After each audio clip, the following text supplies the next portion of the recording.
Hi, hier ist der zweite Teil des Monolog-Tutorials. Diesmal geht es um Patch-Erstellung, Klanggestaltung. Ich hoffe, dass ich euch das Ganze ein bisschen näher bringen kann. Ich weiß, dass viele Leute davor ein bisschen Angst haben und stattdessen lieber die Patches verwenden, die in den Geräten eingebaut sind. Dabei ist es eigentlich wirklich gar nicht so schwer, eigene Sounds herzustellen. Und weil jeder den Regler immer ein bisschen anders verschiebt, ist es eigentlich auch sehr leicht, einzigartige Sounds zu erzeugen, die jetzt auch nicht unbedingt jeder hat. Insofern einfach mal trauen und mit mir hier mal in die Details reinschauen. So, also der Monolog hat ja 100 Patch-Speicherplätze. Wenn wir einen komplett neuen Sound erzeugen wollen, suchen wir uns hinten einen der freien Speicherplätze, in meinem Fall jetzt Sound Nummer 95. Da werden wir wieder begrüßt von der Sägezahnwelle, die ja die Grundeinstellung im Initial-Patch ist. Und ja, jetzt könnten wir uns erstmal überlegen, also wie geht man denn am besten vor bei der Sounderstellung? Nun, eine erste Überlegung ist, soll es eher ein kurzer Basssound sein oder soll es ein etwas liegender, längerer sein? Das ist ja erstmal so eine grundsätzliche Frage. Soll es eher was Summendes, Bassiges sein oder eher etwas, sage ich mal, was so ein bisschen ja, so gedämpfter klingt? Je nachdem würde ich dann nämlich nach einer anderen Wellenform greifen. Also für gedämpftere Sachen vielleicht eher die Dreiecksform, die Triangelform. Für Sachen, die so schön Biss haben, vielleicht eine Kombination aus Sägezahn und aus Rechteckwelle. Und vielleicht machen wir im ersten Sound mal Letzteres. Also ich stelle hier beim ersten Oszillator die rechteckige Welle ein und beim zweiten lasse ich die standardmäßig eingestellte Sägezahnwelle.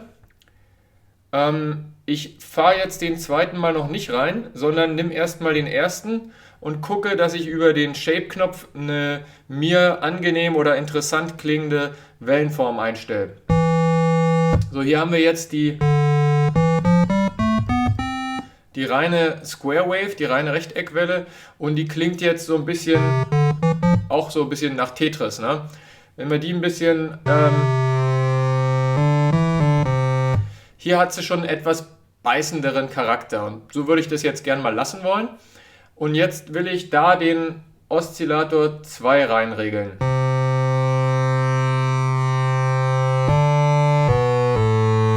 Der ist mir jetzt aber zu hoch, deswegen nehme ich den eine Oktave weiter runter.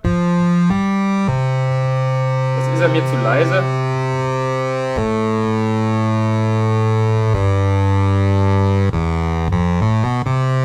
Jetzt habe ich einen mir angenehmen Ton, der ist mir aber immer noch zu hoch, deswegen nehme ich jetzt beide eine Oktave runter.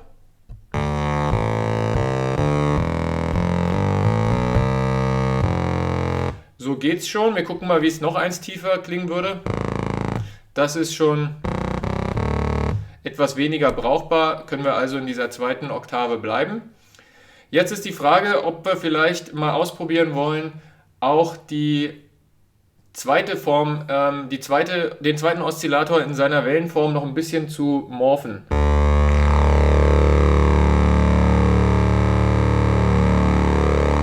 Und dann merken wir, das klingt eigentlich ausgezeichnet. Wie können wir das denn automatisieren? Ja, am besten, wir nehmen den LFO, stellen ihn auf Shape, nehmen eine niedrige Rate. Von der Intensität nehme ich jetzt mal zur Hälfte.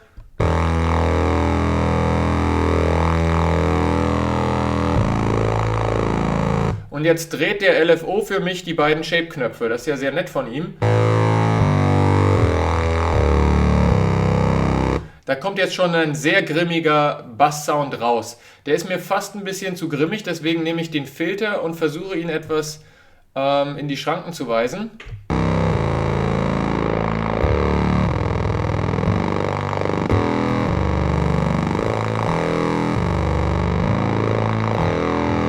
Jetzt möchte ich einstellen, dass der Filter sich, je nachdem wie stark ich die Tastatur anschlage, anders verhält. Das mache ich, indem ich hier auf Program Edit gehe, den vierten Reiter suche und dann bei Cutoff Velocity, also die Anschlagstärke des Cutoff-Regler, gehe ich mal auf 100%. Jetzt wird ein Dollar-Tastendruck den Filter etwas weiter öffnen als ein leichter Tastendruck. Und wir sind gerade drüber weggesprungen. Es gibt auch noch Cut-off Key Track, dass also höhere Töne etwas mehr Cut-off noch durchlassen, also noch ein bisschen mehr Sound durchlassen als niedrigere.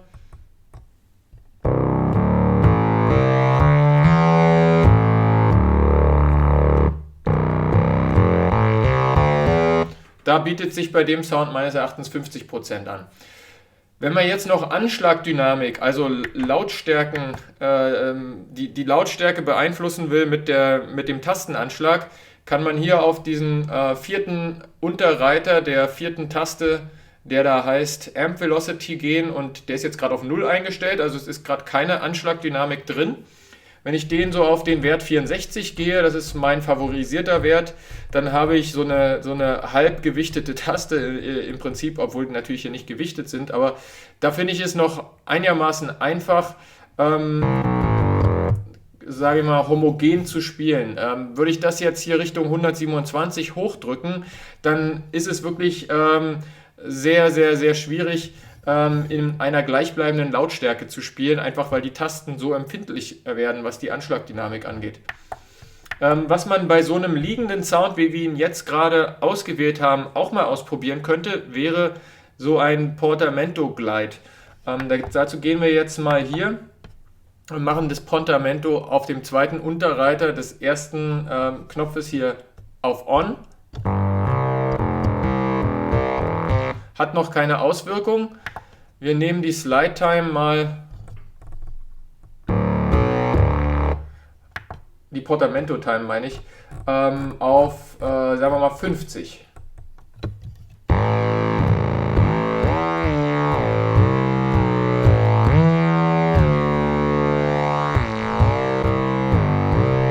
Jetzt gleitet der praktisch von einer Taste zur anderen. Wenn ich das weiter erhöhe, dauert es länger, bis der gegleitet ist.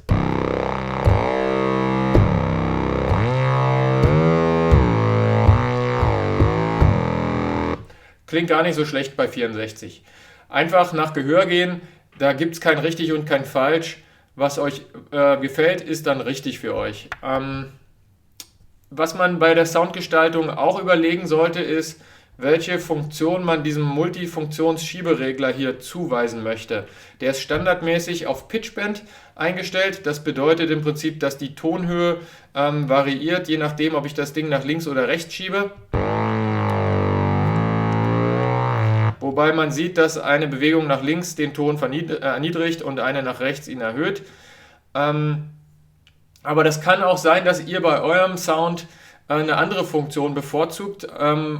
Und da könnte man zum Beispiel in unserem Fall hier auch gut den Cut-Off nehmen.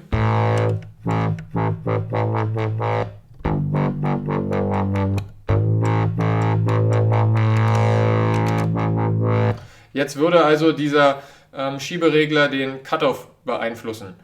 Und insgesamt gibt es an die 20 Destinationen, die man da auswählen kann. Es kann auch zum Beispiel bei einigen Sounds, wenn man zum Beispiel einen Wobble-Sound hat, interessant sein, die LFO-Rate zu nehmen.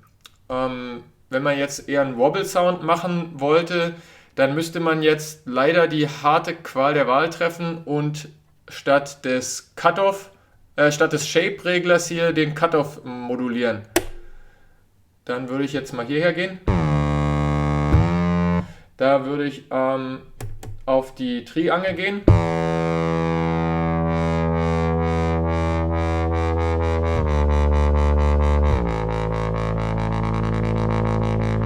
So, und wenn ich jetzt bei Slider Assign, also bei Schieberegler, bei der Auswahl des Schiebereglers auf die LFO-Rate gehe,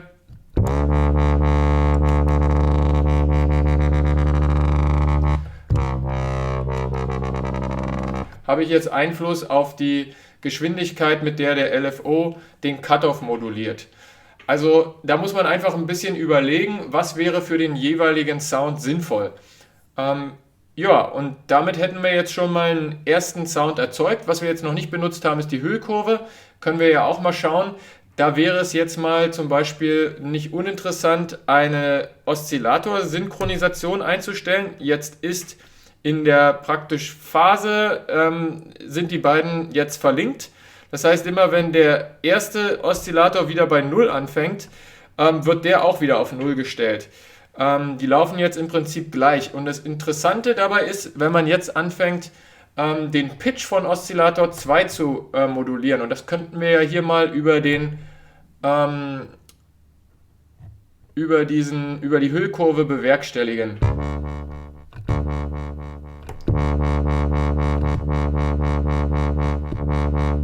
Ich nehme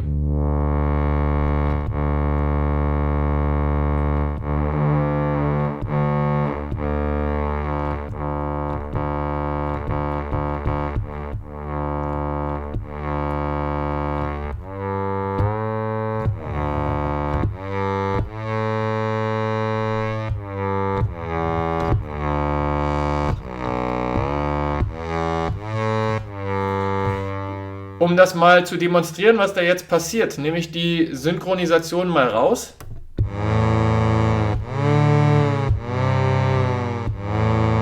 Und da hört ihr, dass der Pitch von Oszillator 2 jetzt ungefähr, würde ich sagen, fast um eine Terz könnte das sein, angehoben wird und dann dort liegen bleibt. Das wird hörbar, indem man die Oszillator-Synchronisation wieder rausnimmt, macht man sie rein. Dann würde einfach jetzt die Veränderung des Pitches von Oszillator 2 die Wellenform von Oszillator 1 modulieren. Dazu gehen wir mal wieder. Man schaue mal hier aufs Oszilloskop, nehme ich das raus. Passiert ja was ganz anderes.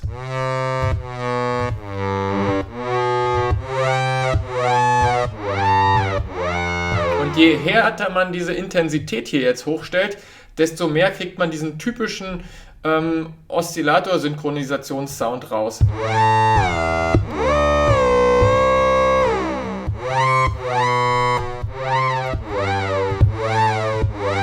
Und je nachdem, welche Type ich bei der Hüllkurve einstelle,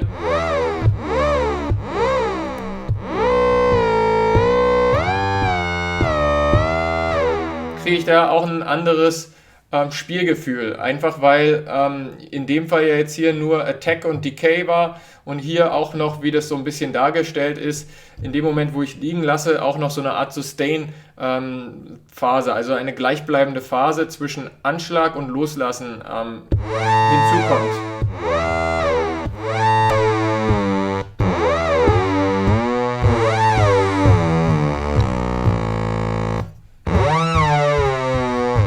Da müsst ihr einfach mal gucken, was ihr erreichen wollt. Da gibt es kein richtig und kein falsch.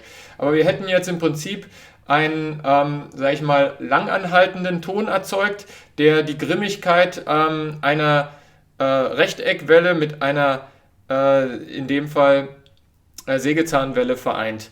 Wenn man jetzt, wie ich eingangs sagte, etwas Braveres erzeugen will,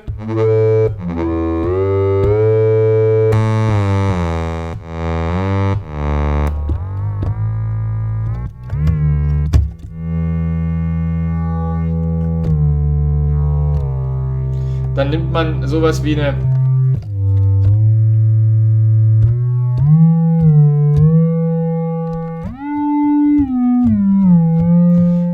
diese dreieckige Welle. Jetzt hat man schon einen komplett ganz anderen Charakter, obwohl wir jetzt noch nicht allzu viel wieder verändert haben. Also die Wellenform hat sehr, sehr große Einflüsse darauf, was letzten Endes für einen Sound dabei herauskommt. Ich fange jetzt nochmal mit einem initialen Patch an und erstelle einen eher, sag ich mal, kurzen Basssound. Da fange ich jetzt einfach mal bei 0 an und lege hier das Ganze auf den Cutoff.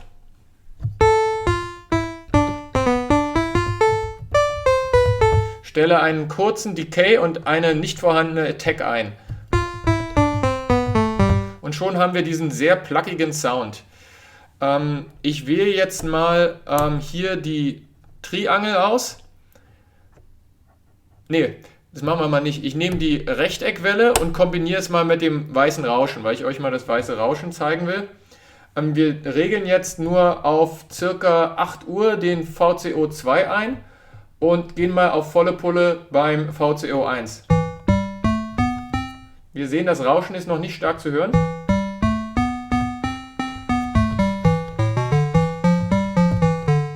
Jetzt gehe ich bei der Resonanz auf die Hälfte.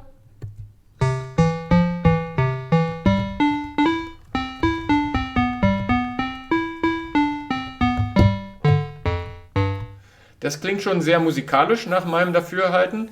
Und wenn ich jetzt noch, wie gerade eben schon, auf die Cut-Off Velocity gehe und die auf 100% setze, auch nochmal bei Cut-Off Keytrack auf 50%. Jetzt hat wieder die Anschlagdynamik eine Auswirkung auf die Öffnung des Filters.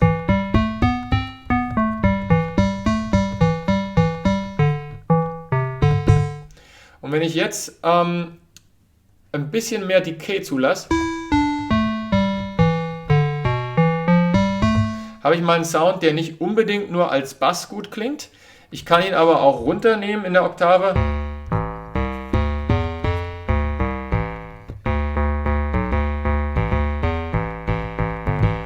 Und habe jetzt hier trotzdem einen interessanten Bass-Sound.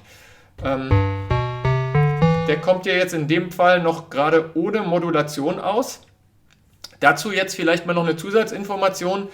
Wenn ich das weiße Rauschen hier einstelle, ist dieser Shape-Knopf funktionsunfähig. Also der verändert nicht das weiße Rauschen.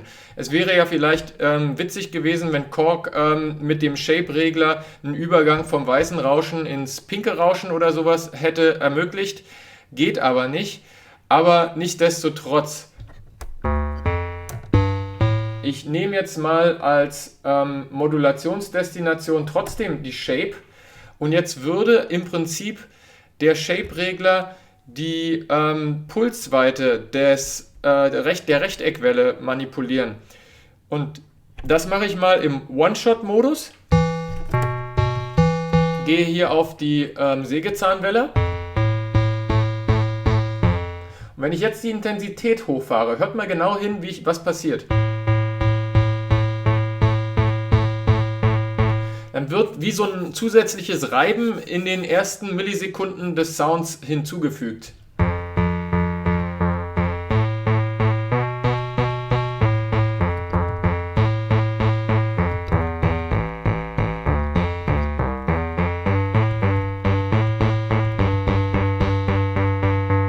Da ist es weg.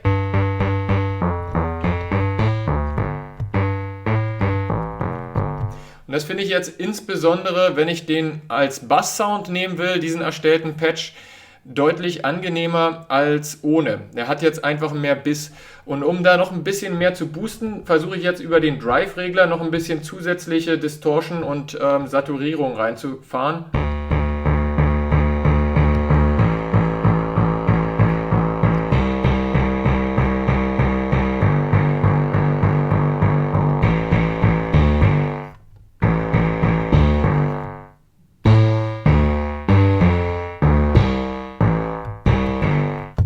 Naja, und die Melodie ist ja jetzt erstmal das eine, aber zumindest haben wir jetzt einen grundsätzlich anderen Patch erstellt als noch in dem Beispiel davor.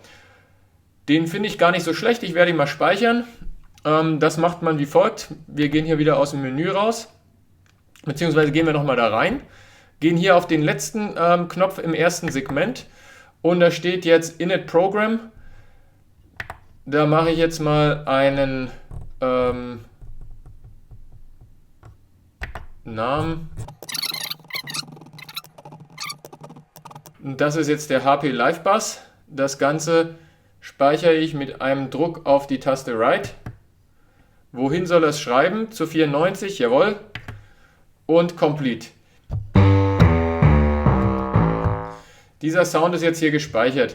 So, und jetzt wollte ich mal vielleicht mal noch ein paar Sounds durchhören. Ich habe hier schon mal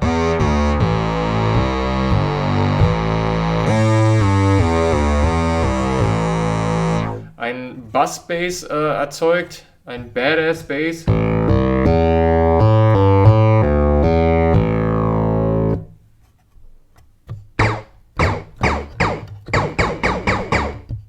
Ein perkussives Element, was so ein bisschen wie eine Kinderpistole klingt. Und dann hatte ich hinten noch einen Lead-Sound erstellt. Der ist etwas laut.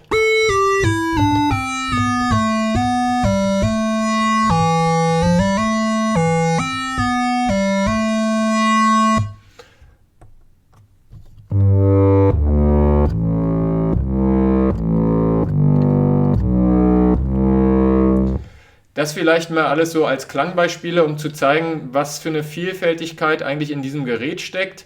Aber wie gesagt, auch keine Schande, wenn man die mitgelieferten Patches verwendet.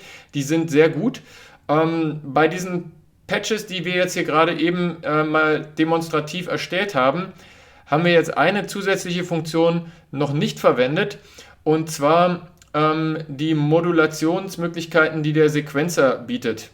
Es ist also auch durchaus möglich, den Sequencer noch für die Soundgestaltung einzusetzen. Aber das können wir uns später mal anschauen in einem weiteren Video, wo es dann dediziert um den Sequencer geht. So, das war's auch schon. Auf die Schnelle haben wir jetzt hier mal ein paar Sounds aus dem Gerät rausgekitzelt. Es ging ja an sich ziemlich einfach. Das Wichtigste ist, keine Scheu, einfach alle Knöpfe ausprobieren. Wenn es schlecht klingt, dann nochmal mit einem Initialpatch neu von vorne anfangen. Letzten Endes kann ja an dem Gerät nichts kaputt gehen. Insofern, und vielleicht ein Tipp, wenn ihr zwischendurch immer mal auf einen freien Speicherplatz speichert, habt ihr vielleicht Glück und habt letzten Endes bei der Erstellung eines Patches eigentlich 3 erstellt. Weil manchmal die Zwischenschritte ja auch schon sehr interessant klingen.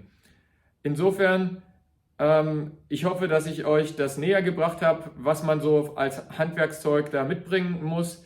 Wenn ihr zu irgendwelchen Funktionen noch Fragen habt, schießt los und hinterlasst was in der Kommentarfunktion. Ansonsten freue ich mich über jeden Daumen und wer will, kann auch sich einschreiben, häufiger meine Videos hier zu erhalten. Im nächsten und letzten Teil werden wir uns noch mit dem Sequencer beschäftigen. Aber bis dahin, bleibt gesund und munter. Bis die Tage.